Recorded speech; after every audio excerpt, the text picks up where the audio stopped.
Tariq Melrose here. Today's official response was so vague, it made horoscopes look specific. I've seen fortune cookies with more accountability, but lucky for you, I don't deal in fluff, I deal in facts. Subscribe now, because I'm about to walk you through what they said, what they meant, and what they're hoping you'll never find out. Republicans like Kristi Noem want you distracted while their allies quietly gut our cyber defenses and hand power to corporate cronies. And welcome to this clip where we rip apart the lies, hypocrisy, and dangerous agenda of Trump's GOP, exposing exactly how their corruption puts America at risk. Ms. Underwood, the floor is yours for questions. Thank you, Mr. Chairman. This weekend, the president made the remarkable statement that he, quote, doesn't know whether he has to uphold the Constitution. You, however, have taken a different position, both in your confirmation hearing and when you took the oath of office. You said that you were committed to complying with the Constitution. Do you still stand by that statement?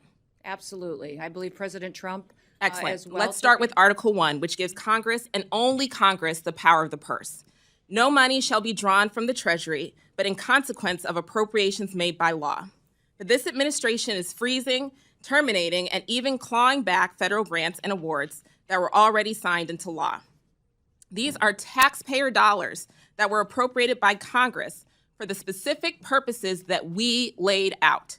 So, Secretary, let me ask you, do you believe the administration has the authority to subvert appropriations law to freeze and terminate congressional funding? The administration and the Department of Homeland Security used our authorities that we have to evaluate every grant that was in front of us and meet statutory requirements, but also to make sure that they were being spent appropriate. So, of course, the president is within his authorities. Make sure Ma'am, that this we is went my time. forward. Thank you so much. Of course, the president's within his authorities to drive policy decisions within the bounds of federal law and the Constitution, but that's not what you've been doing. What I'm asking is whether you believe you have the authority to ignore appropriations law. Do you believe that the Constitution gives the executive branch unilateral authority to withhold funds appropriated by the legislative branch? We have evaluated grants to make sure if they're being spent appropriately, and work that is underway and was authorized has continued.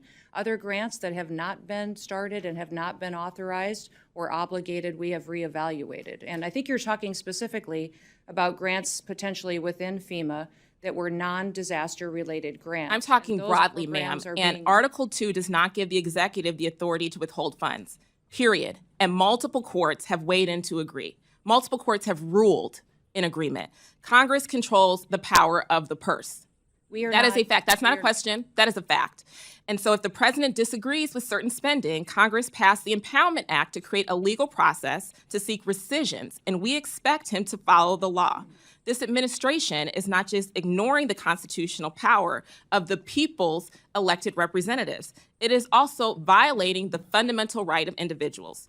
Do you believe that the Constitution grants everyone in our country the right to due process, including non-citizens? The administration has the authority to. Ma'am, I'm looking for a yes or no question. To Yes or no. Do you believe the Constitution? Yes, ma'am. Do you, We have ma'am? not conducted in Reclaiming my any kind time, of Mr. impoundment. Chairman. Time is yours. Okay. Secretary Noem, I'm just looking for a yes or no here. Do you believe the Constitution guarantees due process to everyone in America? Due process is exactly what this Congress Yes lays out. or no? It is, Okay, and the ma'am, tools I'll take you that as give a us no. on due process Excuse me, is I'm trying, afforded to. ma'am, I'm trying to ascertain your understanding of the law as it applies to your department. And you as its leader should be able to give us a yes or no answer, because judge after judge has ruled that the law is not being followed. Do you believe that the U.S. government has the authority to deport American citizens? No, and we are not deporting great. U.S. citizens. I'm so happy to hear that you do not believe that the law gives you that authority, because the federal government has no authority under U.S. laws to deport any American citizen. And as I know, everyone viewing this hearing today knows that several American citizens have been deported to haven't. date. That is not Secretary true. Noem, that was not a question. Secretary Noem, that oath that we both swore before taking office was to protect and defend the Constitution of the United States, not the president, not a political party, the Constitution. And that's what we're going to keep doing here at the Appropriations Committee. Thank you. I yield back. Trump for redirecting those resources where they are intended to go. Really appreciate that. And Mr. Chairman, I yield back. Chair now recognizes for second round the ranking member from Illinois, Ms. Underwood. Thank you, Mr. Chairman. Secretary Noem, you've designated the Army's 250th birthday parade in Washington, D.C. on June 14th as a national special security event, meaning DHS will use taxpayer funding to help with enhanced security and support. June 14th is also President Trump's 79th birthday. At the same time that this administration is canceling critical cybersecurity and disaster recovery funding under the guise of so-called waste and abuse, it's being publicly reported that this event will involve a full military presence crossing the Potomac from the Pentagon to Constitution Avenue. We recently received your fiscal year 2025 spend plans for the Secret Service, but the costs for this event were not included. What do you estimate you'll be spending on this, and how do you plan to pay for it? I can get those details and get back to you. I don't have them with me today, but I will certainly take that as a follow-up to your question. Okay. Do you plan to designate NSSEs for the birthdays of other branches of our armed services that do not share their birthday with the president, but also happen to be celebrating their 250th anniversaries in 2025? I will look and work with the administration and with the different departments and agencies to identify what would be appropriate for all of those, and we'll continue to keep you updated on that as well. Now I want to focus on CISA for a moment. America is under constant and growing threat from cyber criminals and foreign adversaries, as we're still seeing with Salt Typhoon. Last week you said we should, quote, just wait for the president's grand cyber plan. But you have not waited to erode the department's cyber defense capabilities by removing resources and personnel from CISA and other components. Meanwhile, bad actors are burrowing further into the critical infrastructure of this country. On what date can we expect to receive the president's cyber plan, and why are you moving forward now with workforce reductions and other changes to relevant DHS components without it?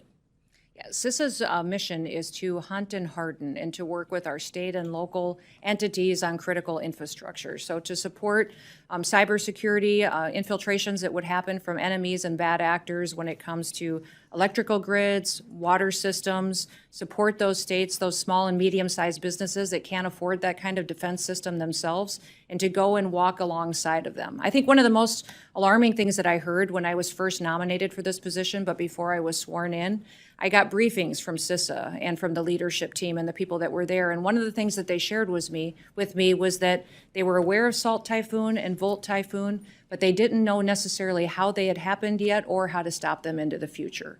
That was alarming to me. It was alarming to me that we had the nation's top leading cybersecurity agency that didn't know how to stop the PRC and our enemies from coming in and hacking into our systems. And if we think a pandemic was scary, wait until the PRC in China comes in and shuts down our electricity. Obviously. And So our when are we water. getting So the that president's is cyber what plan? that is what CISA is focusing on, is making sure that we're approaching cybersecurity from the importance that it is. I had a direct All we've- question. Yes. Do you know when the president's cyber plan will be released? It will be coming out shortly, and that is the president's prerogative. Okay. I have been Thank you. advising him on what Thank that you. will look like. Despite the and growing we will cyber get it. threats, your budget cuts nearly $500 million from the main agency charged with protecting our federal networks and so much more. So if you are so outraged by the threat of the PRC and our federal networks, why are you cutting $500 million? When you recently spoke at the RSA conference, you said that we needed to put CISA, quote, back on mission. But let's be clear, that mission is designated for you. We in the Congress told you in the department and CISA how to execute on that mission. And you all have been moving money away from CISA, and that does not help achieve that mission. Lastly, Secretary, as a nurse, I have always prioritized taking care of the health of our DHS workforce and giving them the tools that they need to do their jobs, not just physically, but mentally. DHS has made great strides in recent years here with popular programs that provide personnel and their families with the resources that they need and the support for the mental health of our agents and officers. I hope that these programs can continue for fiscal year 2026. And I'm curious if you agree that this is a priority for the department, and will we see continued funding for it in the budget request? Absolutely, we will continue to focus on the priorities of the healthcare needs of all of our employees. Great. Well, although we disagree on many other issues, I hope that taking care of the hardworking men and women at DHS can be an area of shared values and bipartisan success, and I'm looking forward to working on them together. I yield back. Thank you. Thank you, Madam Ranking Member. The floor belongs to the gentlelady from Connecticut, the ranking member of the Appropriations Committee, who got here as quick as she could. Thank you, and the floor is yours. What we just saw in that hearing was yet another masterclass in Republican doublespeak, disarray, and deliberate sabotage, with Kristi Noem, Lauren Underwood, and the whole GOP bench twisting themselves into rhetorical knots to dodge accountability and distract from the fact that they are actively undermining our national security infrastructure. And make no mistake, this wasn't just a clumsy exchange. This was a flashing red warning light for what's coming if these people keep power. From the start, we had this meandering, almost incoherent barrage of words about special advantages, international parties, and technology, so jumbled it would make a conspiracy theorist on Reddit blush. But buried under all that noise is the real story. Republicans are trying to dismantle oversight, hand more unchecked power to insiders, and strip away the safeguards that protect our democracy from foreign interference, cyber attacks, and corporate abuse. This is classic MAGA theater. Overwhelm the audience with repetitive, meaningless jargon so the average viewer tunes out before they realize the stakes. You hear the same terms over and over. Special practices, destroy, power, special use, without a single clear, fact-based argument behind them. It's word salad as political strategy, and it's designed to hide the fact that their policies are rotten at the core. Let's talk about the cybersecurity angle, because that's where the mask really slips.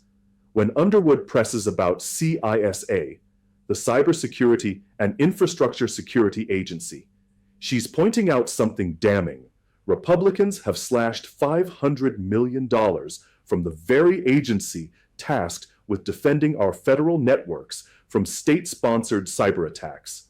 At the same time, they cry crocodile tears about threats from China and foreign adversaries. You cannot have it both ways. You cannot scream about the PRC's cyber threat and then defund the agency standing between our infrastructure and a catastrophic breach. But that's exactly what they're doing.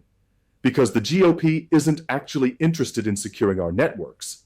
They're interested in breaking the parts of government they can't control, so they can replace them with private contractors, political loyalists, and corporate gatekeepers. This is straight from the MAGA playbook. Weaken public institutions, create a crisis, then sell off the pieces to the highest bidder. It's the same formula they used with the USPS, with environmental regulation, and with public education. Now they're aiming it at cyber defense, in the middle of one of the most dangerous digital threat environments in history. And notice how they try to spin it. Instead of defending their budget cuts, they bury the conversation under bureaucratic jargon about special advantages and consent decrees. They create a procedural fog so thick you almost forget the real issue. Your personal data, your power grid, your transportation systems, all of it becomes more vulnerable when CISA doesn't have the resources to do its job. What makes this even more dangerous is that Republicans are actively undermining morale inside DHS and CISA at the same time they're draining the budget. They'll tell you they're protecting the health of the DHS community, but anyone who's been paying attention knows that's a hollow talking point. You can't care about worker morale when you're gutting their funding, cutting their staff, and attacking their leadership. That's not supporting your workforce. That's setting them up to fail. The hypocrisy here is almost unbearable. These are the same people who scream national security every time they want to ban a TikTok video, militarize the southern border, or spy on your text messages. But when it comes to actually protecting the networks that run our hospitals, our airports, and our elections, suddenly the money's gone. Suddenly there's no plan.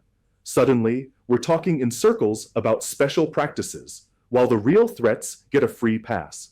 Let's also be clear about this Salt Typhoon and Volt Typhoon reference. These are code names for real-world cyber threat campaigns, sophisticated, likely state-sponsored operations targeting U.S. infrastructure. Underwood says the leadership didn't know how they happened or how to stop them. And instead of treating that as a 5-alarm fire, Republicans are using it as a talking point to slash funding and kneecap the response. That's like hearing your neighborhood's on fire and deciding to lay off half the fire department. This isn't incompetence.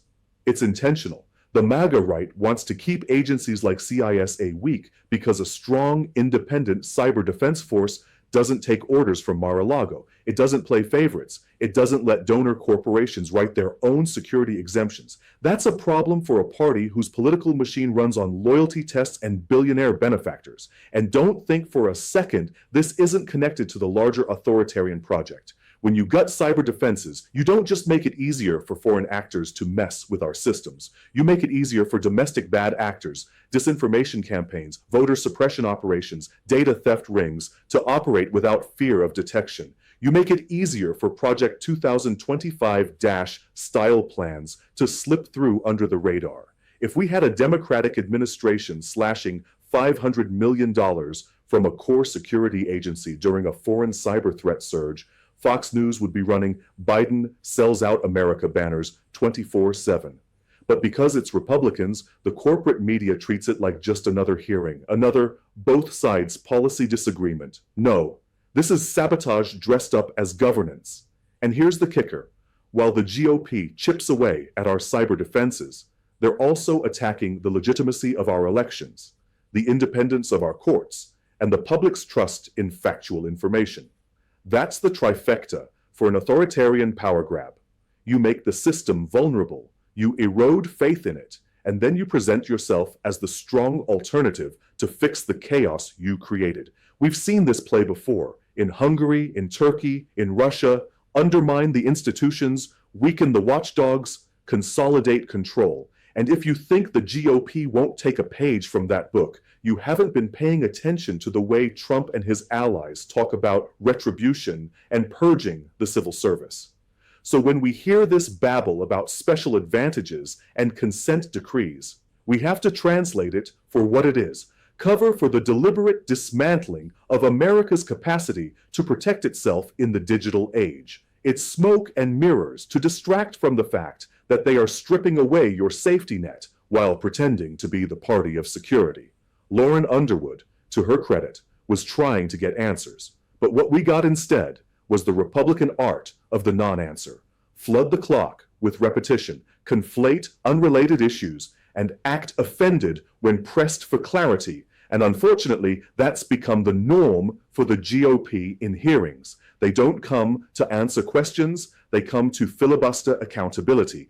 Let's be real, you can't fight 21st century cyber threats with 19th century political games. While the rest of the world is investing in AI-driven threat detection, quantum encryption, and international cyber alliances, our Republican leaders are busy cutting budgets and playing procedural charades in hearings. That's not leadership, that's malpractice. The stakes here aren't abstract. If CISA can't monitor and respond to threats, it's not just the federal government at risk.